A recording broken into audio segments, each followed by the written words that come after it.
Ma'am, maayong hapon from Bumburadi, Malaybalay, Bukidnon. Ma'am, unsa ray tuod ma'am ang o kumusta ray tuod ang investigasyon sa kapulisan karon sa probinsya sa Bukidnon tulod tungod aning tulo ka buok nun ka magkalain nga mga pagpamusil nga natala diri sa probinsya sa Bukidnon. Di na sab ang una ni ini ma'am kay kadtong diha sa may Purok 5 Barangay Vintar, Valencia City, Bukidnon. Pakaduha day ma'am katong pagkaugma day pagkahulo 23 diha sa may sitio sa Lumayag, Barangay Halapitan, San Fernando, Bukidnon og kagahapon ding adlaw ma'am didto sa may barangay San Jose, Quezon, Bukidnon ma'am.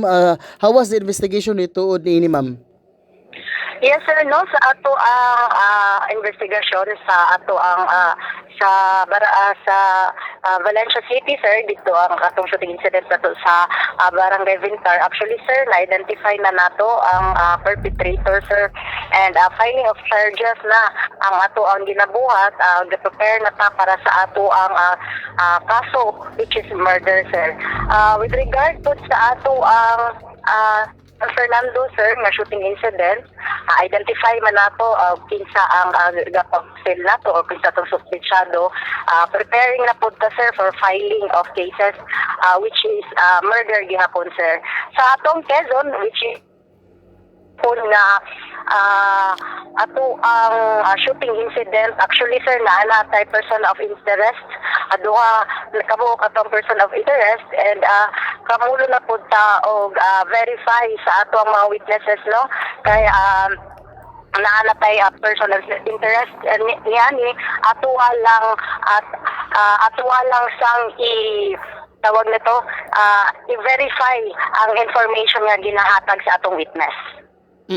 Ma'am, tungod ma'am no sa kinibang sunod-sunod nga mga pagpamusel diri sa lalawigan sa Bukidnon, unsay mga kining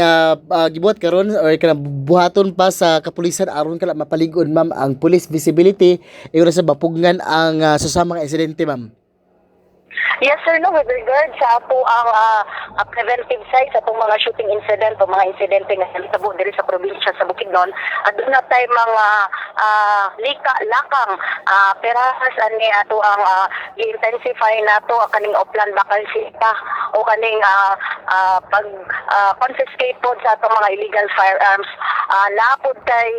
gi-implement pod no ang kada munisipyo and cities is mag-conduct og search warrant o mag-apply og search warrant